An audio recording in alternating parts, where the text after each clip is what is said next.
Hello semester 2 के विद्यार्थियों,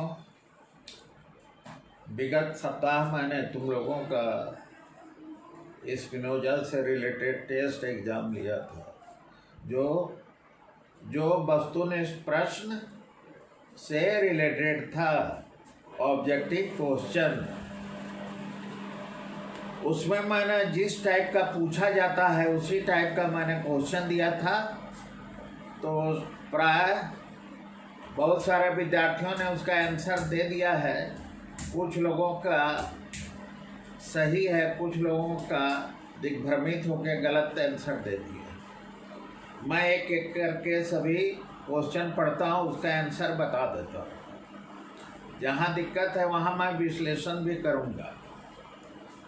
Spinoza कितने द्रव्य को मानते हैं, ये पहला क्वेश्चन था। इसमें 4 विकल्प था, A B C D, 1, B में 2, C में 3 और D में अनेक। तो स्पिनोजा कितने द्रव्य, सबको मैंने बोला था जो पढ़ाएं उसी से संबंधित क्वेश्चन रहेगा। तो तुम लोग को जानना चाहिए स्पिनोजा मात्र एक ही द्रव्य को मानते हैं, ईश्वर द्रव्य को। तो जिन्होंने अनेक लिखा उन्होंने गलत लिखा, जिन्होंने एक लिखा वो सही लिखा। दूसरा क्वेश्चन था, स्पिनोजा द्रव्य को क्या कहते हैं?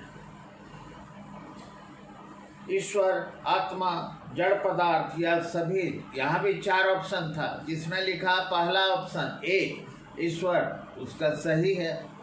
तीसरा क्वेश्चन, स्पिनोजा ने प्रकृति रचयिता किसे माना है? तो इसका भी आंसर प्राय लोगों ने सही लिखा है, ईश्वर को। चौथा जो क्वेश्चन था वो था, स्पिनोजा किस प्रकार के दार्शनिक हैं? यहाँ कुछ लोगों ने गलतियाँ की। किसी ने लिख दिया बुद्धिवादी, क्योंकि ऑप्शन में मैं क्या पूछा था, ए में था अद्वैतवादी, बी में था अद्वैतवादी और बुद्धिवादी, सी में था अद्वैतवादी और सर्वेश्वरवादी, और डी में था अद्वैतवादी, बुद्धिवादी और सर्वेश्वरवादी। तो सबसे सटीक कौन वाला था? अद्वैतवादी, बुद्धिवादी और सर्वेश्वरवादी, यानी डी नंबर। तो जिसने डी को लिखा वो सही लिखा, और जिसने ए बी सी लिखा उसने सही होते हुए भी गलत लिखा, क्योंकि वो आंशिक रूप से सही था। तो जो सबसे ज़्यादा पूर्ण रूप से सही होगा उसी को आंसर में लिखा जाता है, ये नियम है। तो यहाँ बहुतों ने गलतियाँ की। पांचवा, स्पिनोजा के दर्शन में आत्मा क्या है? एक द्रव्य है, एक गुण है, एक मोड्स है, या इनमें कोई नहीं है? ए बी सी डी, ये पांचवा था। अब इसमें जो है, जिसने आत्मा को गुण लिखा वो सही लिखा। गुण था ऑप्शन बी में, जो बी लिखा वो सही लिखा। आत्मा एक गुण है। छठा, all is God and God is all, कौन टाइप के ईश्वर का सिद्धांत है? तो जिसने सर्वेश्वरवाद लिखा वो सही लिखा। यहाँ ऑप्शन सी में सर्वेश्वरवाद था। सातवां, स्पिनोजा का मन और शरीर से संबंधित सिद्धांत का क्या नाम था? जिसने अन्योन्य क्रियावाद लिखा वो गलत लिखा, वो डेकार्ट का था। जिसने यंत्रवाद लिखा वो गलत लिखा, और जिसने समानांतरवाद लिखा वो सही लिखा।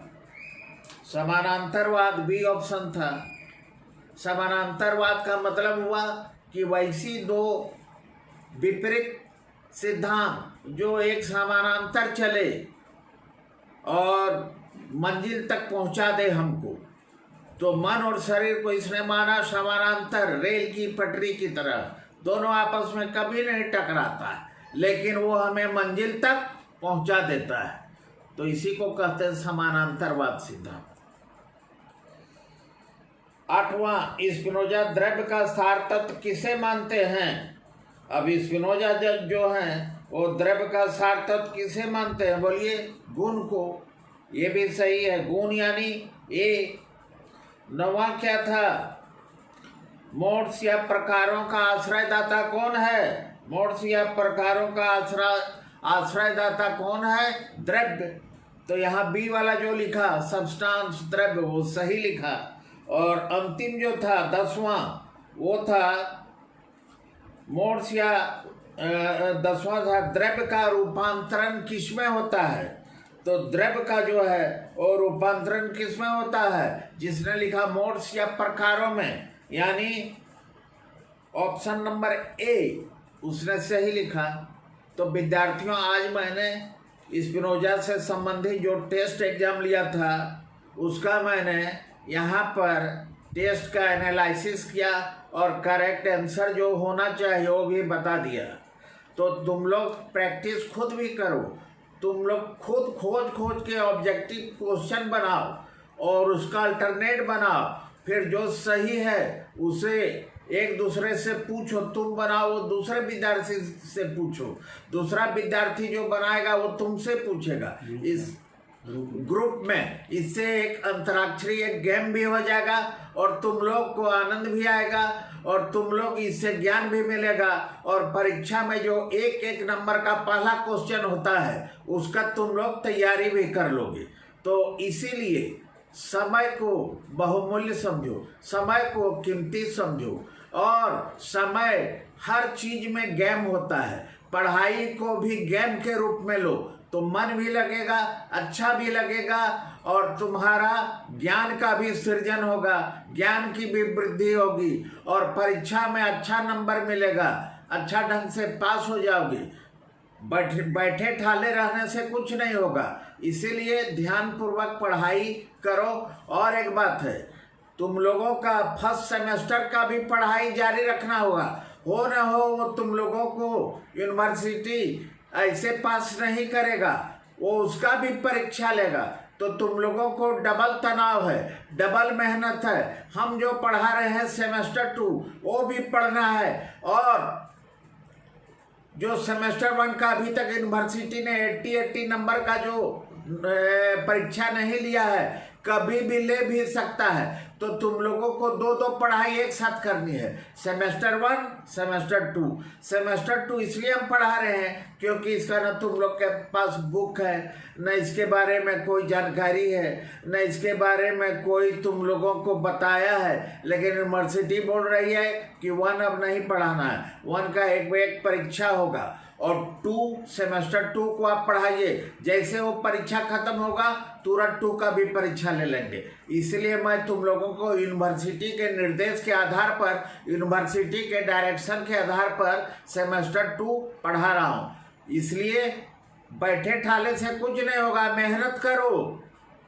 मैं जो पढ़ा रहा हूँ वहीं तक सीमित नहीं रहो, अपने से भी पढ़ो।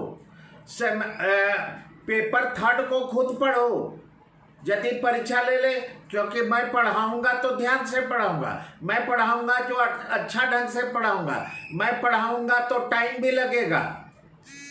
मैं ऐसे नहीं चला जाऊंगा जैसे ट्यूशन में लोग पढ़ाते हैं, मैं पढ़ाऊंगा ऐसे ताकि तुम लोग समझ जाओ। ओके, टेक केयर, धन्यवाद।